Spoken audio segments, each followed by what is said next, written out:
Hello and welcome back to the channel. We're back here looking at MGAs today, and what we're going to look at is the difference between the Mark II MGA 1600 and the 1960 1600, which you may have seen the video of before. We did a driving video, we did a walk around video, so if not, I'll put the link in the description below. But so if you want to familiarize yourself with the 1960 1600, you can. But what we're really going to focus on today is the Mark II 1600. A lot of differences, subtle differences, and some pretty obvious. And we're going to go around and show you the differences between the Mark II and the 1600. Also, this car is a sleeper and set up for driving long distances and touring. It's got a complete MGB running gear in it with overdrive. I'll show you that too, and you'll be pretty amazed at this car, and then we'll take it for a ride. So anyway, let's take a look at the comparison between the 60 MGA 1600 and the 62 Mark II. So one of the obvious things that you'll see is the grille. Easy way to tell a Mark II. This grille here is flush. The Mark II grille, last year of production before we went to the B, inset grille. Now, of course, this has the light bar on it, which you could get on any MGA, but that inset grille is only on the Mark II in the last iteration of the MGAs. Also, this has dual mirrors. This has a single mirror over here, no big deal. This car, as you know and have seen, has the steel wheels on it. This one has the wires. You can get the wires or the steels on either car. This one just happens to have the wire wheel option, and with the knockoffs versus the bolt-on steel. Now, these are a little bit safer. They might ride a little bit smoother, but you know, many folks, and myself included, really appreciate the look of the wire wheel. Now, you can see this is a disc brake car. You can see the caliper, which you can't see on the steel wheel car. So the brake system is essentially the same. Difference being the grille up here. Okay, so as we walk around the car, and I'll also tell you too, this car has the Vredestein Sprint Classic tires. If you've got a sports car, this is probably the tire that is most popular for them right now. This is a 185/70/15, so it's a little upsized tire. These would have come with a 165. So anyway, 185/70/15 Vredestein Sprint Classic sports car tire. These are the tires to put on your classic car. This one was upgraded with the Uniroyal Tiger Paw Touring, and it's a very similar tire, a little bit wider though, because this is a 205 size tire, but on a different aspect ratio of 65 versus 70. So if you know your tires, you know your aspect ratios and that sort of thing, you'll know the difference. But a little bit wider footprint on the front of the MGA. They both ride very nicely. On the call out here of the 1600 MGA, you'll see Mark II is added. Over here, it's just a 1600 MGA. So a little difference there, but the big difference is on the inside. This car here has a padded, leather wrapped dash, and it really kind of warms up the interior, makes the car very nice.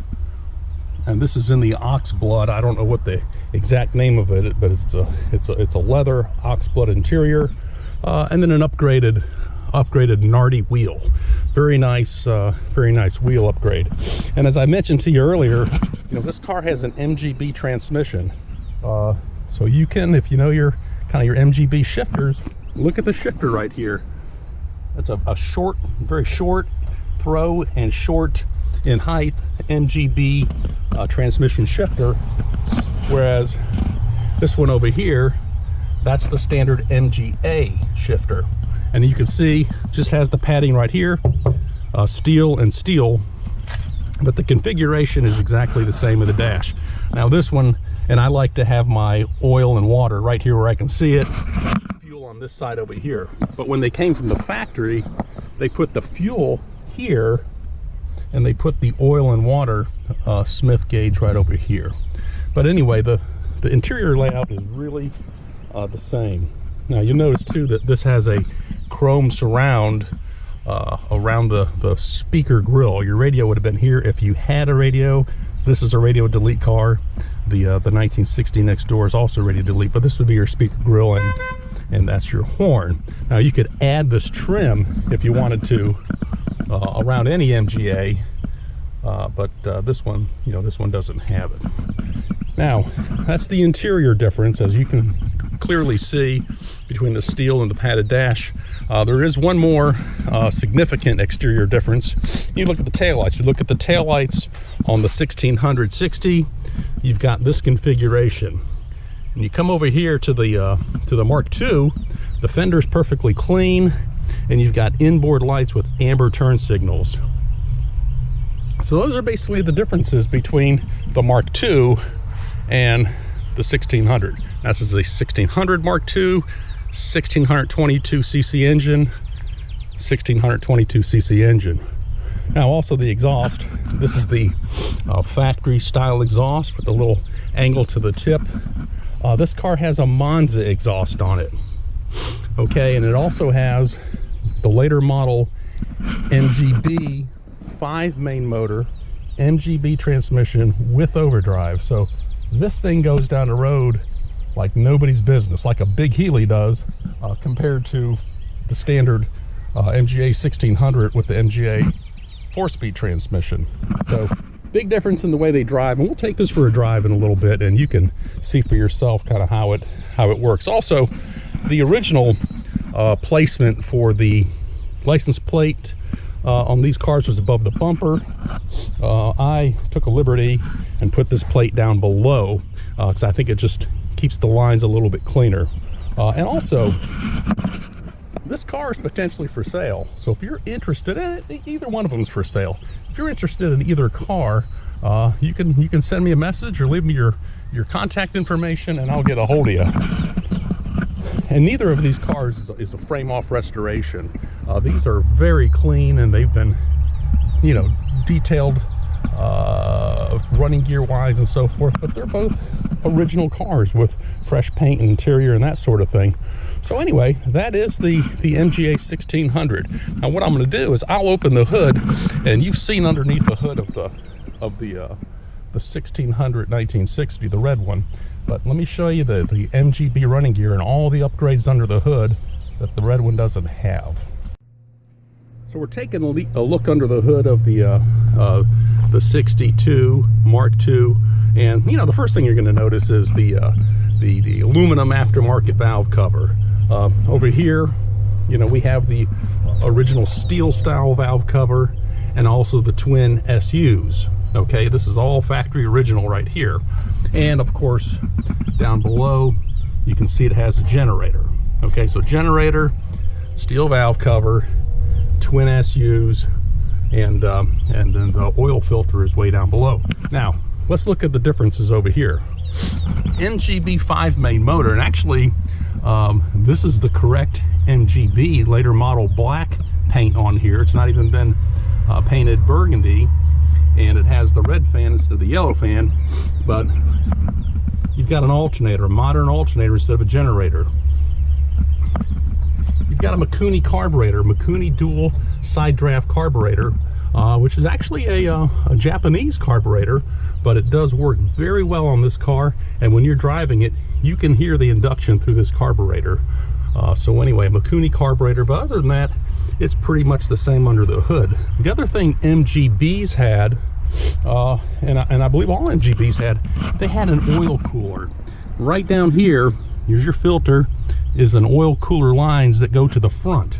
If you look way up here in front of the radiator, this is the oil cooler. I don't know if we can see it. You really can't, but see it through here, but the oil cooler sits in front of the radiator on this little shelf between the radiator and the grill. It's a nice upgrade to have.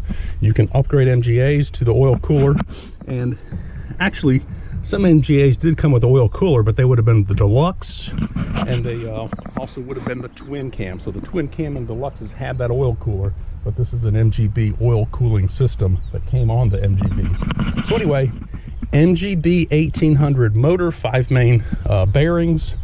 This is your MGA motor. 1600 with 3 main bearings.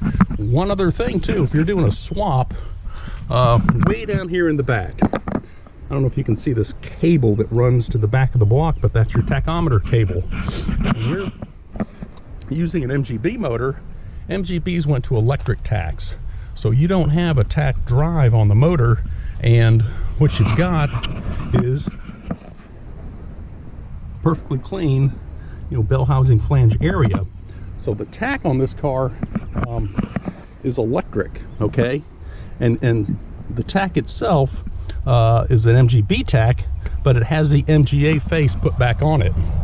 So it looks like an MGA tach because it was taken apart, has the MGA face put on an MGB electronic tach. It would say, I think it would say electronic or electric down here on the MGBs. So anyway, this car's upgraded to its Simpson harnesses and just a couple other little doodads. Now, you're wondering, how do you engage the overdrive transmission on an MGA or an MGB or just that transmission in general? It's electric, and secretly hidden up under here, right here is a switch. That's overdrive on, that's overdrive off. When we go for a drive, I'll operate the overdrive and you can see the RPMs change and the transmission shift. So on and off. So makes this a great driving car. And if you want to do the swap, it's pretty easy. You just have to shave off some transmission ears, the aluminum ears, and a couple little things to get it to fit in there. But basically, it's kind of plug and play. But it's a big job to do that. And if you want an MGB overdrive transmission, which this car has, we have one, and we'll have that for sale too. So if you want to do a conversion to an overdrive MGB transmission, you can do that on your MGA. No matter what motor you have. So anyway, that's about it for the kind of comparison between the two cars. We appreciate you watching, and if you like the car content, and you've got some other things coming up. We've got some muscle cars, we've got some German cars, we get that barn find I was telling you about. Still trying to get access to the property, but we're getting close. Been sitting for probably 35 years, but we're going to go investigate that out on a farm. But hit the like button, hit the subscribe button, and we'd love to have you as a subscriber to the channel. So anyway, tune in next time, and we'll be taking this black MGA down the road.